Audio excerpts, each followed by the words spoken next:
Yeah, dear all of you, welcome to the Fritt Foundation and our house. As Tonje said, I'm the new director of the foundation. In fact, it's my very first day in the position, so it's a special pleasure for me to welcome you to us.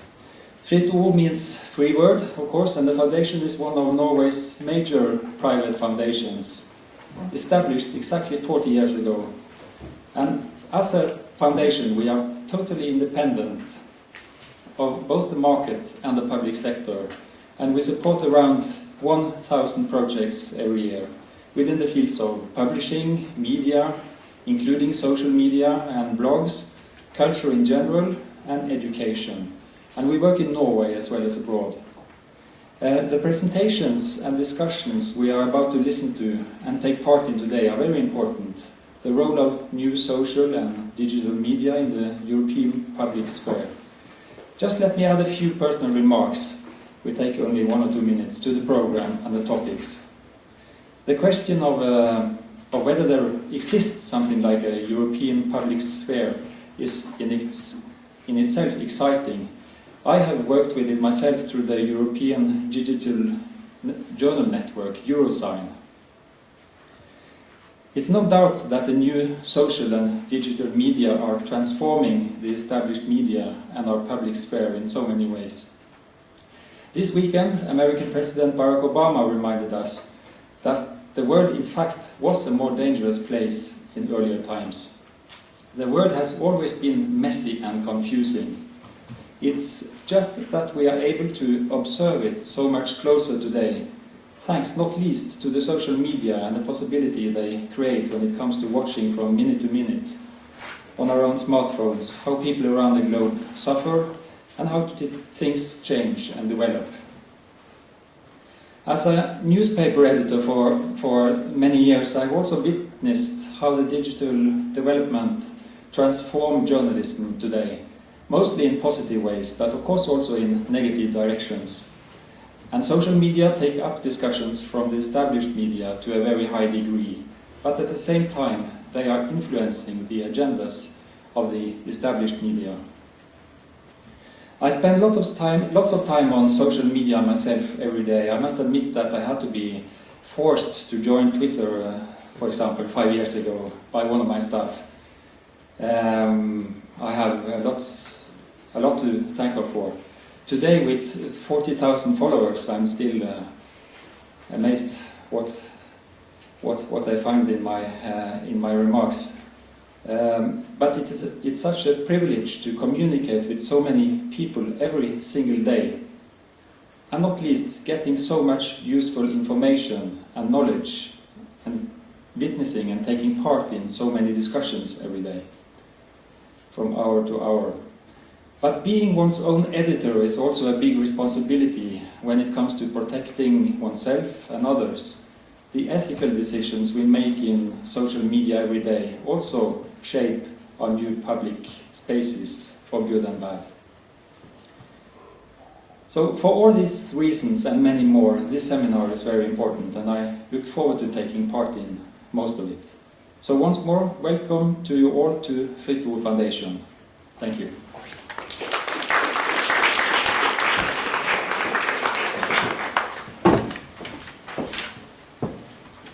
Hello, I'm Anne-Lise Sognnes. I'm working in Fritt's administration as an advisor, and I'm working on the project FutureLab Europe together with colleagues from 9 other European foundations based in Finland, Germany, Estonia, Belgium, Portugal, and Spain. FutureLab Europe started in 2011 as a 3-year cooperative project among 10 European foundations initiated by Körber Stiftung in Germany.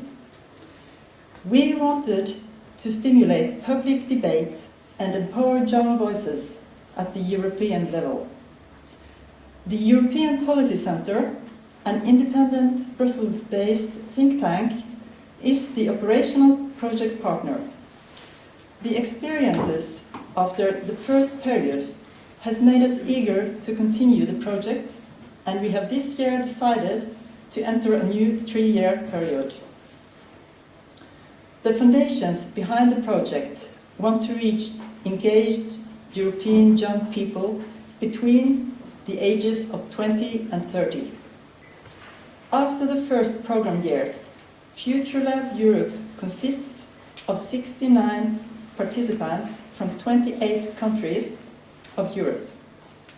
This is a real cross-border European initiative that involves committed young citizens from various national, social and professional backgrounds. From Norway, Mari Kristine Berg, Enja Sæthren and Tonje Olsrud have participated. For this year's upcoming program, Maria Abdli and Anna Hartviken have been selected, and we look forward to their contribution. In January next year, we are going into a new application period, and should any here today be interested, you're welcome to apply. FutureLab Europe is focusing on 3 main policy areas: European democracy, equality, and European identity. The basic element of FutureLab Europe is the annual forum, a week-long introduction to Brussels institutions every autumn. During the week, the participants have the opportunity to publicly discuss European topics. In addition, there are possibilities for sharing positions and thoughts with the public on the FutureLab Europe blog and other social media. Recently and ongoing, the German newspaper Süddeutsche Zeitung has published a series of articles written of some of the FutureLabbers online.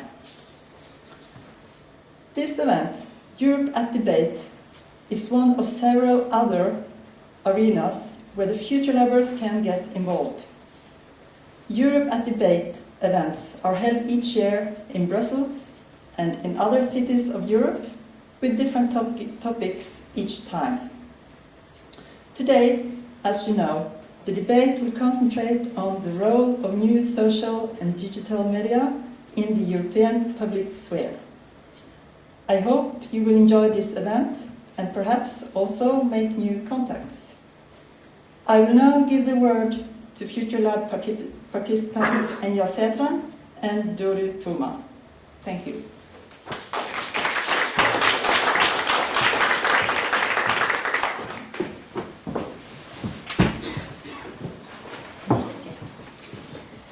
So, our starting point when writing this position paper was that in order to make the European project a success, we have to make it a citizen project.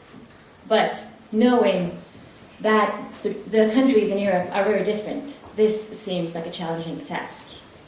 Another quite relevant issue is that the people of Europe don't really seem to care much about EU politics and European questions in general, which is quite natural, because national politics and national policies feels closer, because it is. So the million-dollar question here is how we can make the people of Europe understand that Europe is intertwined, and that what happens in Ukraine also affects us in a way. And one solution could be social media. I would say that the most obvious place for fragmented Europe to unite and to create this European public sphere is online. If Europe aims to build this European public sphere, its first objective should be a much wider spread access to information. And logically, access must be followed by education in the spirit of the European principles and values. So people become more alike and care about the European concepts, the construct, so they feel more involved and they feel they have a say. Active citizens across the continent already are a step ahead. Independent journalists or citizen journalists, civil society already managed to foster debate, enable protests on the streets of Europe, and so on. So they are the real truth filters, as we call them in our position paper, they are the ones who create the news, and they are the ones who are now, as I said, a step ahead of European institutions in some way and of traditional media. It is, and will be for decades maybe, Europe's role to design the tools, the platforms, and the alternatives to bring the European issues close to the people. And we think that objectivity and honesty are real values that they should focus on. We think that Europe has the difficult task nowadays to transform its current image of bureaucratic mastodon into a constructed human face. Yeah, and it's exactly this level of bureaucracy that has been the typical critique against the EU project. So the democratic deficit in this context means the lack of transparency within the EU. And we believe that social media could offer an opportunity for access to the European debate. But of course, this is a two-way process. On the one hand, the people of Europe must make use of the tools they are given to increase their own involvement. And on the other hand, also the EU bureaucrats have to stop hiding behind their institutions. Because as we write in the paper, debates are led by people, not by institutions. And just to illustrate, an example on someone who has actually used the opportunity that is in social media to reduce the gap between delegates and voters is the Dutch MEP Mariette Schaake, and her extensive accessibility on social media. Another example is actually our own Prime Minister, Erna Solberg, who has actually earned the name tag the Twitter Queen, and thus has sort of managed to reach new voters groups and create political engagements in new channels. And as every solution, it also entails some risks. The main worry we identified is the escalating phenomenon of online violence, going from threatenings to hate speech, discrimination, harassment, and so on. Such online behaviors are able actually to demotivate people that want to have a say and want to involve in the debate. And thus we get to our last point, which is focusing on the rules governing our online behavior. How will this European public sphere find the balance between quality and quantity? If we build it, we have to find the right environment for it. What are the legal standards that need to be applied in order to protect journalists or citizen journalists or every individual who want to have a say from online aggression? So we believe the right of free speech. We believe in the right for free speech, but at the same time we envision a European online debate that takes place in respect for each other in a constructive debate.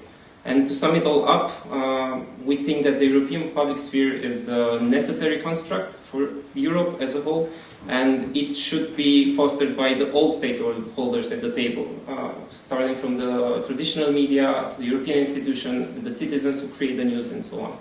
Thank you very much. Please read our position paper online, and we're looking forward to the panel debate and the two keynote speeches right after us. Thank you.